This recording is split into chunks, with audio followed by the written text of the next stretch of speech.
ಇವತ್ತಿನ ಕರ್ಣ ಸೀರಿಯಲ್ ಸ್ಟಾರ್ಟಿಂಗಲ್ಲಿ ಇವಾಗ ನಿಧಿ ಅವ್ರ ಅಜ್ಜಿನ ಒಪ್ಪಿಸಿ ಮನೆ ಬಿಟ್ಟೋಗ್ಬೇಕು ಅಂತ ಹೇಳಿರ್ತಾಳೆ. ಆದರೆ ಅವಳಿಗೆ ನಿಧಿಗೆ ಸತ್ಯ ಎಲ್ಲ ಗೊತ್ತಾದ್ಮೇಲೆ ಇಲ್ಲೇ ಇರಬೇಕು ಅಂತ ಹೇಳ್ತಾಳೆ. ಆಗ ಶಾಂತಿ ಒಪ್ಪಿರಲ್ಲ. ಇದನ್ನು ನಿತಿನ್ ಹತ್ರ ಹೇಳಿ ನಿತಿನ್ಗೆ ಕರ್ಣ ಹೇಳ್ತಾನೆ, ನೀವು ಅಜ್ಜಿ ಮುಂದೆ ಅಳಿ, ಅವಾಗ ನೀವು ಹತ್ರ ಅವರು ಒಪ್ಕೊಂಡು ಸುಮ್ಮನಾಗ್ತಾರೆ ಅಂತ. ಅಷ್ಟರಲ್ಲಿ ಶಾಂತಿ ಮತ್ತು ಕರ್ಣನ ಅಜ್ಜಿ ಇಬ್ಬರು ಬರ್ತಾರೆ. ಅಂದರೆ ಆಲ್ಕೋವ ಇಬ್ಬರು ಬಂದು ಹೊರಡೋಣ ಅಂತ ಹೇಳ್ತಿರ್ತಾರೆ. ಆವಾಗ ನಿತ್ಯ ಹೋಗ್ಬಿಟ್ಟು, ಅಜ್ಜಿ ನೀವು ನನ್ನನ್ನು ಇಬ್ಬರು ನನ್ನನ್ನು ಬಿಟ್ಟು ಹೋಗ್ಬಿಟ್ರೆ ನನಗೆ ತುಂಬ ಕಷ್ಟ ಆಗುತ್ತೆ. ನಾನು ಮದುವೆ ಆದಮೇಲೆ ನಿಮ್ಮಿಬ್ಬರೂ ಬಿಟ್ಟಿರಬೇಕು ಅಂತ ಹೆಂಗೋ ಗಟ್ಟಿ ಮನಸ್ಸು ಮಾಡ್ಕೊಂಡಿದ್ದೆ. ಆದರೆ ನನಗೀಗ ಅರ್ಥ ಆಯಿತು, ನನಗೆ ನಿಮ್ಮಿಬ್ಬರೂ ಬಿಟ್ಟಿಡೋಕ್ಕಾಗಲ್ಲ. ನೀವೇನಾದ್ರು ಆ ಥರ ಹೋಗ್ಬಿಟ್ರೆ ನನಗೆ ಅನಾಥೆ ಅನ್ನೋ ಫೀಲ್ ಆಗುತ್ತೆ ಅಂತ ಜೋರಾಗಿ ಹೇಳ್ತಿರ್ತಾಳೆ. ಆ ಅಜ್ಜಿ ಹೇಳ್ತಾರೆ, ನೀನೇನೋ ಹಿಂಗೆ ಆಡ್ತಿದ್ಯಾ, ನಿಧಿ ಹಿಂಗೆ ಆಡೋದ್ರೇನೋ ಅಂತ ಹೇಳ್ಬೋದು, ನೀನೆಲ್ಲ ತಿಳಿದಿರೋಳು, ನೀನೇ ಹಿಂಗೆ ಆಡ್ತಿದ್ಯಲ್ಲ ಅಂತ ನಿತ್ಯಂಗೆ ಹೇಳಿದಾಗ ಎಷ್ಟೇ ಹೇಳಿದ್ರು ಕೇಳ್ತಿರಲ್ಲ. ಅದಾದಮೇಲೆ ಕರ್ಣನ ಅಜ್ಜಿನೂ ಆಯಿತು ನೀನು ಇಲ್ಲೇ ಇರೋ ಅಂತ ಹೇಳ್ಬಿಟ್ಟು ಅವಳನ್ನು ಒಪ್ಪಿಸ್ಬಿಟ್ಟು ಇರಿಸ್ತಾರೆ. ಅದಾದಮೇಲೆ ಅಜ್ಜಿ ಏನು ಮಾಡ್ತಾರೆ ಅಂತ ಅಂದರೆ, ಮನೆ ಕೆಲಸ ಎಲ್ಲ ಮಾಡ್ತಿರ್ತಾರೆ. ಈ ನಿಧಿ ಮತ್ತು ಆಲ್ಕೋವ ಎಲ್ಲರೂ ಎದ್ದೇಳೋಕ್ಕೂ ಮುಂಚೆ ನಾವು ಮನೆ ಕೆಲಸ ಮಾಡಿಬಿಡ್ಬೇಕು ಅಂತ ಅಂದ್ಬಿಟ್ಟು ಮನೆ ಕೆಲಸ ಮಾಡ್ತಿರ್ತಾರೆ.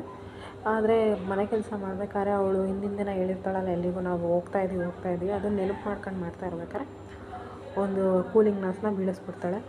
ಆಗ ಸಡನ್ ಬಂದು ಸುಮತಿ ಅಂದರೆ ಕರ್ಣನ ಚಿಕ್ಕಮ್ಮ ಬಂದ್ಬಿಟ್ಟು ಅಜ್ಜಿಗೆ ಹೊಡೆದ್ಬಿಡ್ತಾಳೆ. ಈ ಥರ ಬೀಳಿಸ್ತಾಳೆ, ಇದು ಇಂಪಾರ್ಟೆಂಟ್, ಇದ್ರ ಬೆಲೆ ಎಷ್ಟು ಗೊತ್ತಾ, 40,000, ಇದನ್ನು ನಿಂಗೆ ತಂದ್ಕೊಳಕ್ಕಾಗುತ್ತಾ, ಕೈಲಾಗಲ್ಲ ಅಂದರೆ ಏನಕ್ಕೆ ಕೆಲಸ ಮಾಡ್ತೀಯಾ ಅಂತ ಚೆನ್ನಾಗಿ ಅವಳಿಗೆ ಬೈತಾರೆ. ಆಗ ಅಜ್ಜಿ ಹೇಳ್ತಾರೆ, ನನಗೆ ಬೇರೆ ಕಣ್ಣು ಕಾಣಲ್ಲ, ಕೈ ಬೇರೆ ನಡುಗುತ್ತೆ ಅಂತ ಅಂದ್ಬಿಟ್ಟು ಅವಳು ಕಿವಿಲಿದ್ದಿದ್ದು ಓಲೆ ಮತ್ತು ಕೈಯಲ್ಲಿದ್ದಿದ್ದು ಬಳೆ ಬಿಚ್ಕೊಡ್ತಾಳೆ. ತಗೊಳ್ಳಿ, ಇದನ್ನು ಮಾರಿದ್ರೆ ನಿಮ್ಗೆ 40,000 ದುಡ್ಡು ಬರುತ್ತೆ ಅಂತ ಹೇಳಿ ಕೊಡ್ತಾಳೆ. ಅದನ್ನು ಇಸ್ಕೊಂಡಿದ್ದು ಸುಮತಿ ಗಂಡ, ಇದೇನಿದು ಎಲ್ಲ ಗಲೀಜಾಗಿದೆ ಅಂತ ಅಂದ್ಬಿಟ್ಟು ಓಲೆನ ಕೆಳಗಡೆ ಬೀಳಿಸ್ತಾನೆ.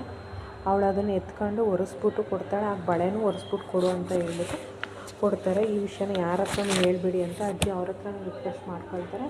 ಇವರಿಬ್ಬರು ಅಜ್ಜಿ ಜೊತೆ ತುಂಬ ಕ್ರೂರವಾಗಿ ನಡ್ಕೊಳ್ತಾ ಇರೋದನ್ನ ಈಗ ಅಟ್ ಪ್ರೆಸೆಂಟ್ ಧಾರಾವಾಹಿಲಿ ತೋರಿಸ್ತಿದ್ದಾರೆ. ನೆಕ್ಸ್ಟ್ ಏನಪ್ಪ ಅಂತ ಅಂದರೆ, ರಾತ್ರಿ ಆಗಿರುತ್ತೆ. ಆವಾಗ ಅಜ್ಜಿ ಮತ್ತು ನಿತ್ಯ ಇಬ್ಬರು ನಿಧಿ ಹತ್ರ ಬರ್ತಾರೆ. ಬಂದ್ಬಿಟ್ಟು ನೀನಿವತ್ತು ನಿನ್ನ ಹುಡುಗನ ಬಗ್ಗೆ ಹೇಳಲೇಬೇಕು ಅಂತ ಹೇಳ್ತಾರೆ. ಆಗ ನಿಧಿ ಏನು ಮಾಡಬೇಕು ಅಂತ ಗೊತ್ತಾಗ್ದೇ, ಅಕ್ಕ ನಾನು ಬ್ರೋಕಪ್ ಮಾಡ್ಕೊಂಡಿದ್ದೀನಿ ಅವನ ಜೊತೆ ಅಂತ ಹೇಳ್ತಾಳೆ. ಅಜ್ಜಿಗೆ ಅದು ಅರ್ಥ ಆಗಲ್ಲ, ಏನಾಗ್ತಿದೆ ಹೇಳೆ ಅಂತ ಕೇಳ್ತಾರೆ. ಆಗ ನಿತ್ಯ ಒಂದು ನಿಮಿಷ ಇರೋ ಅಜ್ಜಿ ಅಂತ ಅಂದ್ಬಿಟ್ಟು ಮಾತಾಡ್ತಾಳೆ. ಏನಕ್ಕೆ ಹಿಂಗಾಯಿತು ಅಂತ ಅಂದಾಗ, ನನಗೀಗ ನನ್ನ ಕೆರಿಯರು ಮತ್ತು ನನ್ನ ಎಜುಕೇಷನೇ ಮುಖ್ಯ, ನನಗಿನ ಹತ್ರ ಏನೂ ಕೇಳಬೇಡ ಅಂತ ಹೇಳಿದಾಗ ಅಜ್ಜಿ ಅರ್ಥ ಮಾಡ್ಕೊಳ್ತಾರೆ. ಓಕೆ, ಇವರಿಬ್ಬರು ಮಧ್ಯೆ ಏನೂ ಸರಿ ಇಲ್ಲ ಅಂತ. ಅಜ್ಜಿ ಅಲ್ಲಿಂದ ಹೊರಟೋಗ್ತಾರೆ. ನಿತ್ಯ ಸಾರಿ ಕೇಳಿಬಿಟ್ಟು ಅವಳ ರೂಮಿಂದ ಹೊರಟೋಗ್ತಾಳೆ. ನೆಕ್ಸ್ಟ್ ಸೀನಲ್ಲಿ ಕರ್ಣ ನಿತಿನ್ಗೆ ಟ್ಯಾಬ್ಲೆಟ್ ಕೊಡಬೇಕು ಅಂತ ಟ್ಯಾಬ್ಲೆಟ್ ಕೊಡ್ತಾ ಇರ್ತಾನೆ. ಅಷ್ಟರಲ್ಲಿ ನಿಧಿನೂ ಬಂದ್ಬಿಟ್ಟು, ಅಕ್ಕ ನೀವು ನಾನು ಕೂಡ ಟ್ಯಾಬ್ಲೆಟ್ ತಗೋ ಅಂತ ಹೇಳಿ ಕೊಡ್ತಾಳೆ. ಆವಾಗ ಕರ್ಣ ಇದ್ದವನು, ಇಲ್ಲ ನೀವು ನಾನು ಕೂಡ ಟ್ಯಾಬ್ಲೆಟ್ ತಗೋಬೇಕು ಅಂತ ಹೇಳ್ತಾನೆ.